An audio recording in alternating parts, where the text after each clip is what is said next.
Good morning, everyone. Miller, thank you so much. We're so excited to be here today. I think I look back over the past couple years, and any time we would have had one of you in the room for an event like this would have been a great victory. But to have this set of powerhouse lawmakers here today, we have Senator Rick Scott from Florida, Senator Bill Hagerty from Tennessee, and the chairman of the House Financial Services Committee, Congressman French Hill. So I think that this is really evidence that the United States is the place to be for crypto innovation when we get this caliber of policymaker here to interact with the audience that we have today. So just to open up, and maybe I'll start with you, Senator Scott, and then we can go down the line. I would love to hear why you think at a high level it's important for Congress to engage on digital asset and blockchain policy. Well, first off, it's great to be here. Thanks for the opportunity to be here. I want to congratulate my colleagues that are here. If you look at the Genius Act, these two individuals are really the key to making it happen.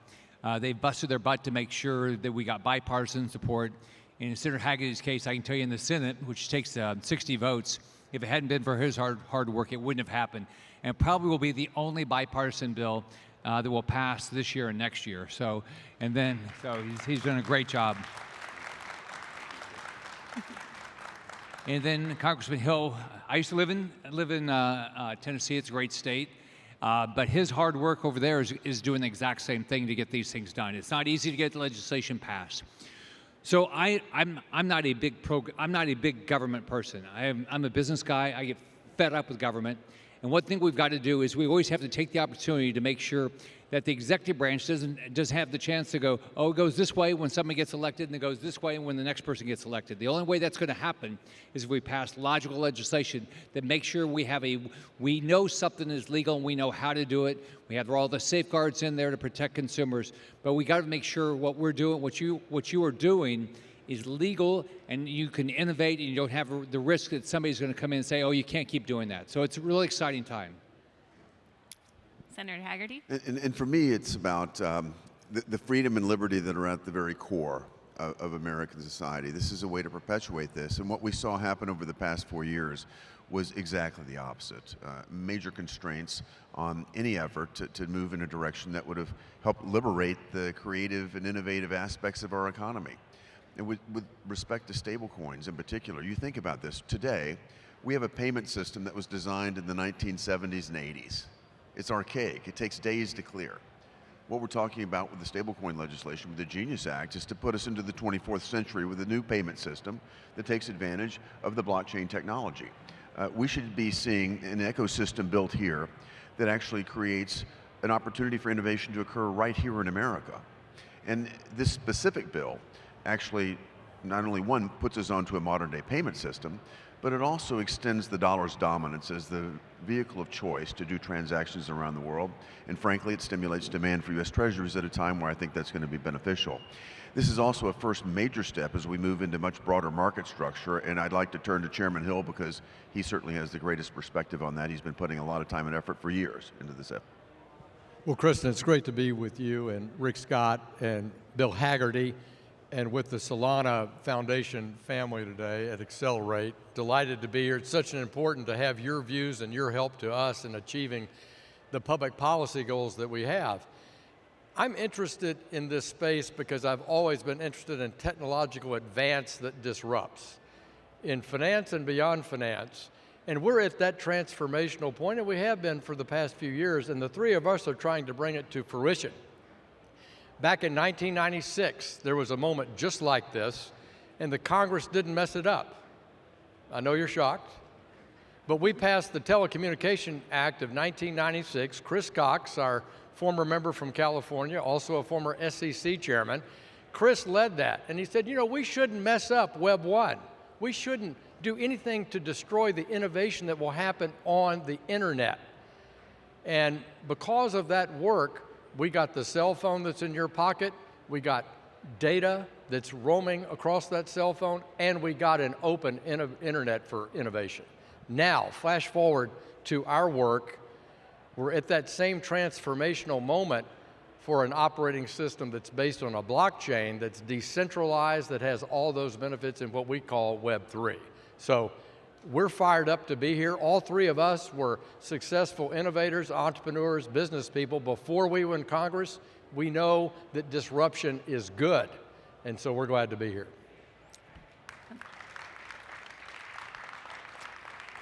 I want to go to Senator Hagerty next, because I want to dive a little bit deeper on the Genius Act.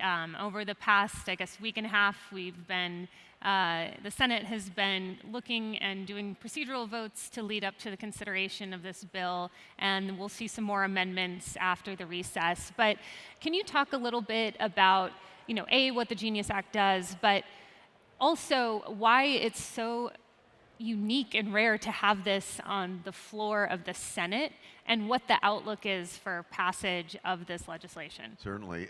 It's been enormously challenging to get this to the floor of the U.S. Senate. The first major piece of legislation to move through the United States Senate Banking Committee in 8 years was this stablecoin legislation, the Genius Act.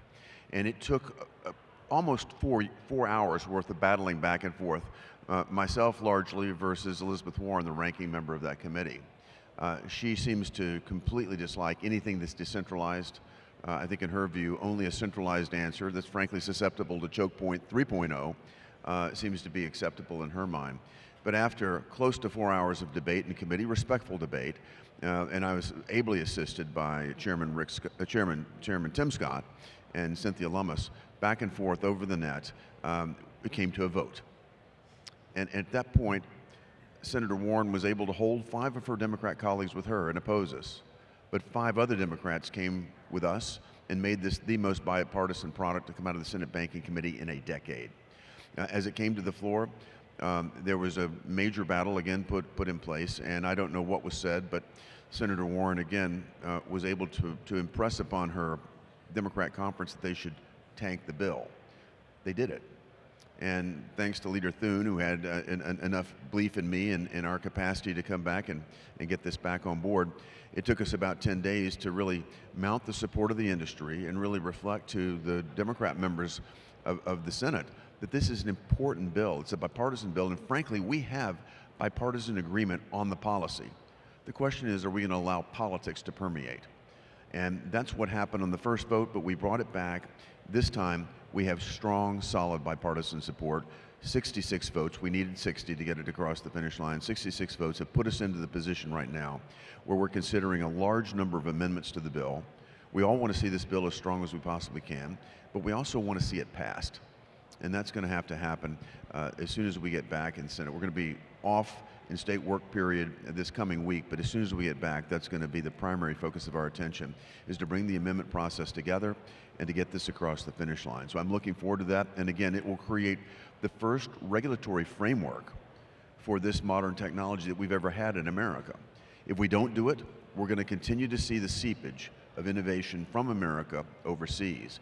If we get this done, we're going to put America at the forefront, not just of our payment system, that's a great benefit, but also at the forefront of innovation in this critical technology. Bill, could you also reiterate how important it was for the industry to get involved and call our Democrat colleagues to get that bill on board? Because if they had not done that, great point. You wouldn't have gotten your votes. That is a great point, Rick, because we wouldn't have had this second bite at the apple had it not been for people in the industry informing their Democrat senators and their friends that this is critically important. This isn't just a political opportunity to come and mash around in the headlines. We've got to get this done if we want to see America remain at the forefront of innovation. And so the calls and the support from the industry were absolutely critical in our ability to flip this back and put it into a bipartisan framework. So thank you for your help with that.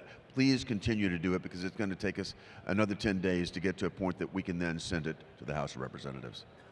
Well, we're really encouraged by the progress, and I know we're not totally out of the woods yet in getting this across the finish line, but we're all working hard and rooting for you to get that over to the House.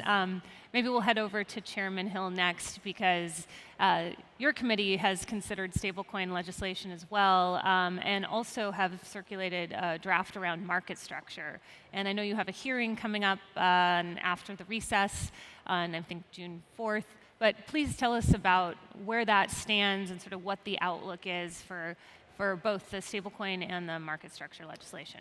Well, first, let me say thanks to my good friend of 5 decades, Bill Hagerty, for his tenacity and perseverance to craft the leadership in the Senate as Rick and Bill just pointed out, how challenging it has been to have banking committee legislation move. So it's yeoman's work. They've done a marvelous job. They've had strong bipartisan support, and it's demonstrated by the vote that they've achieved.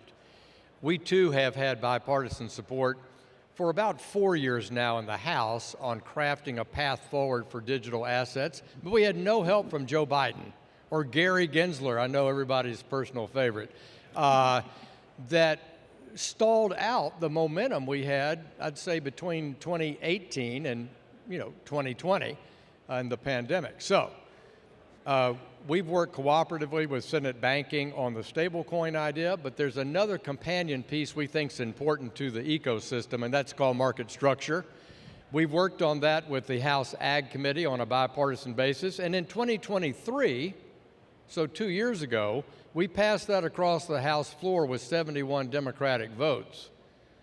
So we have a history of strong bipartisan support on market structure to complement the critical need for a payment stablecoin. And as Kristin said, on June 4th, we'll have a hearing in the Financial Services Committee in the House. There will be a companion hearing the same week in House Agriculture Committee. And we're taking comments now on a revised market structure framework bill that builds on the success of 2023, but is very different.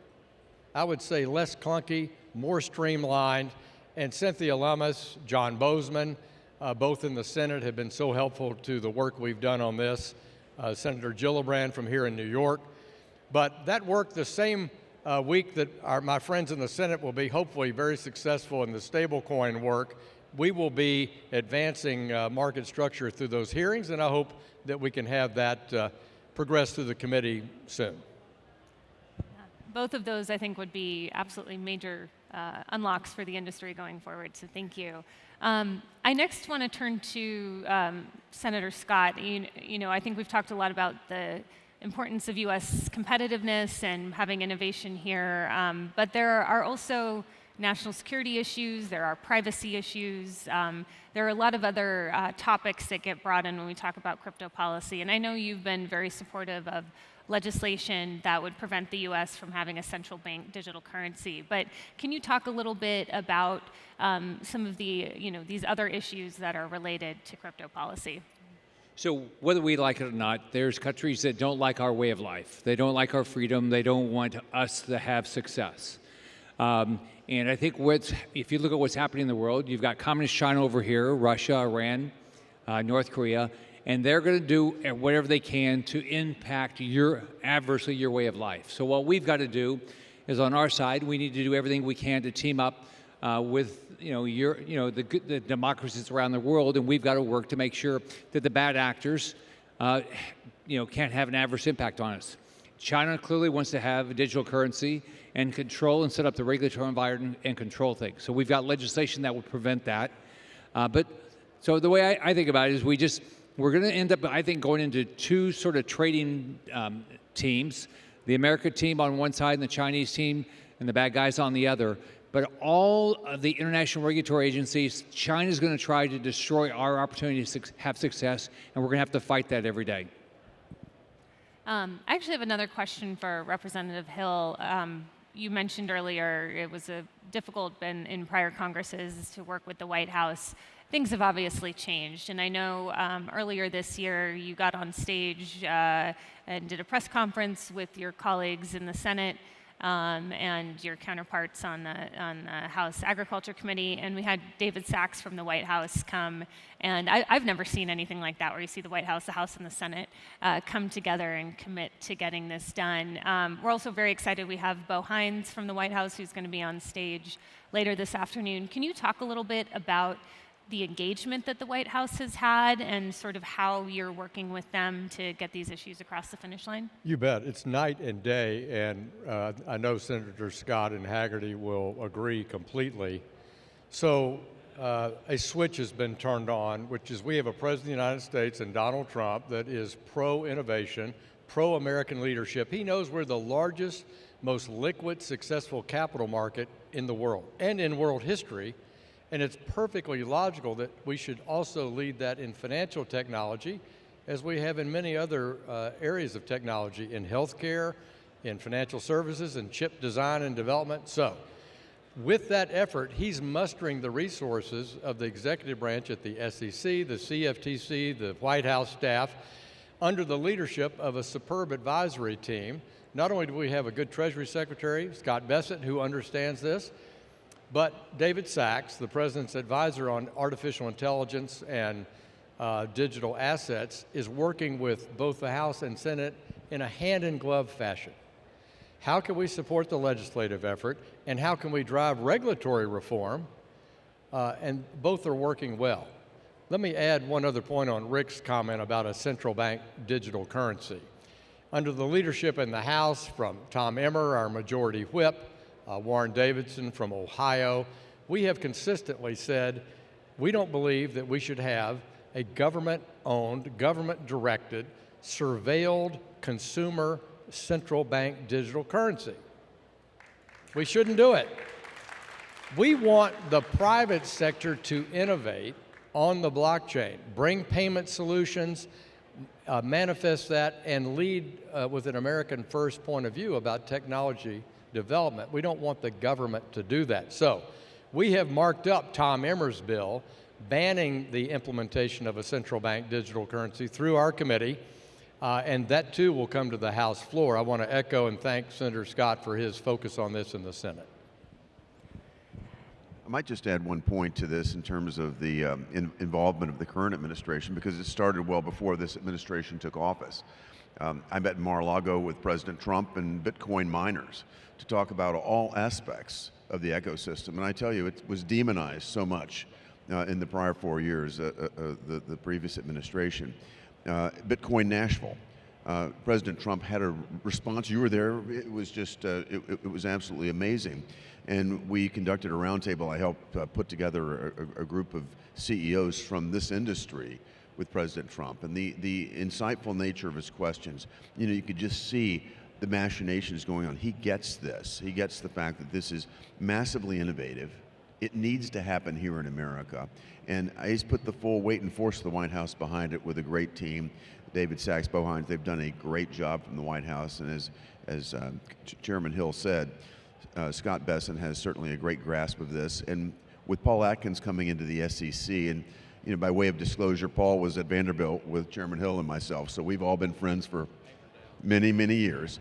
But with Paul entering the SEC, I think we have a wonderful door opening for us to really move this technology and this industry forward in America.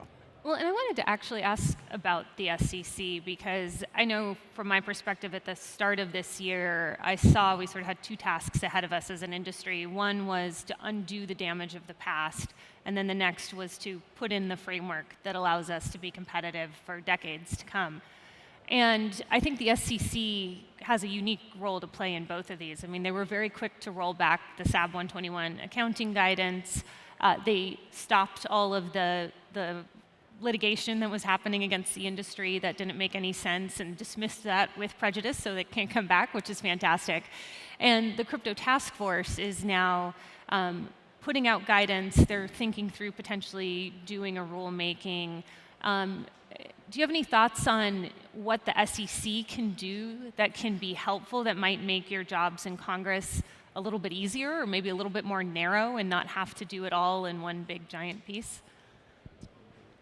I'll start, but I'm sure that Rick and French will have something to add to this. One thing I'd like to do is just go back for a moment. You talked about undoing the damage from the past. And I think the messaging is clear, coming from the White House, coming from the Senate and the House of Representatives. We're ready to move forward here. We're looking toward the future. There's some things that happened in the past that are so regrettable. We're right here in New York. It reminds me of what happened to Signature Bank. They shut that bank down in a choke point operation because they didn't like what they were doing in the crypto industry. They still have Signet. They trapped it, they took it away, it's been taken off the market. They were trying to do everything they could on a regulatory, you know, these are non-elected, faceless bureaucrats that were trying to destroy an industry, and frankly, it had a real impact right here in this market. That's over. And leadership at the SEC absolutely gets this. And the mindset of Paul and the other commissioners there are very much embracing the industry. I think that message is going to come through loud and clear. Dropping litigation, the tactics of Gary Gensler were frankly reprehensible, using the regulatory framework, the enforcement network to come back and put regulations on companies in arrears. That is over, my friends. That is over. Moving forward, we'll put a legislative framework in place working together, and we're going to have a regulatory framework that supports it rather than destroys it. But that's why you have to have laws. Otherwise, we give these bureaucrats the opportunity to constantly change back and forth whatever they believe in. And guess what? I mean, the government's pervasive, and they'll go after you if they, there's a bunch of ways. And so Bill said this earlier. You have to be politically active. You have to make sure the right people get elected, and you have to be clear of what your needs are, because there's a lot of people in government that they believe their way is the right way, and they'll use every lever they can to go after you. Rick Scott's 100% right.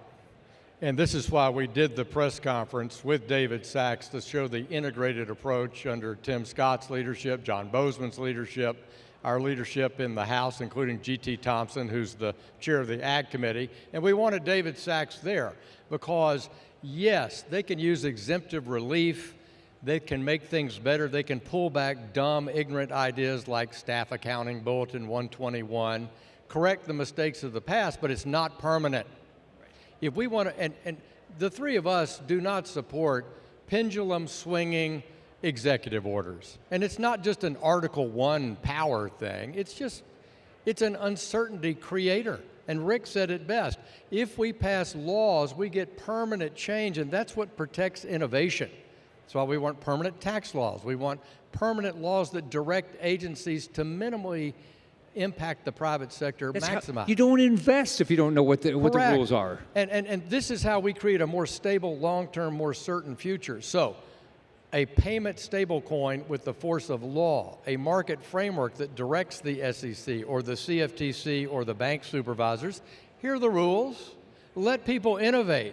That's why President Trump's goal of having these bills passed before the August recess, I believe, is realistic. It will take massive work by us, but it is realistic to achieve that, and we should do it. In the meantime, Hester Peirce, Paul Atkins, leading at the commission to what are the tools we can do in the meantime. And the same with Scott Bessent at Treasury, Tyler Williams at Treasury, Luke Pettit at Treasury, soon, fast, I hope, to do what they can in the executive branch, but permanent law is what we need. We only have a couple minutes left, so maybe one last question for each of you, and I think you touched a little bit on this earlier. The three of us are all business guys. It's a ball what you are doing. It's exciting to watch what you're doing. You have every opportunity to dramatically change this industry, and we all wish you the best of luck. And I'm just so happy that you're here in New York today, that you're going to be in America tomorrow, making certain that this innovation happens here. Continue to hire, continue to invest, and continue to make this industry thrive. You're going to help take us and keep us at the lead in the 21st century. And I do want to just take a minute to thank all the people that have worked so hard to get us to this point on this legislation, because it has been damn hard. French, you've been great. You've been there from before the beginning on this. You think about the staff. Luke Pettit, who's on my staff right now, is headed to Treasury to be Assistant Secretary there. Absolutely great job. David Sachs and Bo Hines at the White House. All of French's staff, the banking staff and the Senate have been terrific. We've got so many people that have been involved in this, sleepless nights. And frankly, negotiating with my Democrat colleagues has been extraordinarily challenging, but I've seen them come around. And to deliver a bipartisan product, as Rick Scott said, is unique. It may be unique in this next 2-year period. And we have a wonderful opportunity ahead of us. Thank you for continuing to let those that you know in the U.S. Senate and the House of Representatives know how important it is to put this permanent legislative framework in place. I just would conclude by saying, from the very beginning, this work for positive innovation, for the advance of technological across all industries, technological advance through the use of a blockchain operating system, it's bipartisan. It is bipartisan. There's a lot of noise out there, but our country, if we want to lead the world, as these two gentlemen have just outlined, we need bipartisan certainty that we're going to let America lead the way in fintech and blockchain development, and I believe that's going to happen in 2025. Well, let's give a round of applause to these three policymakers today. Thank you for everything that you do.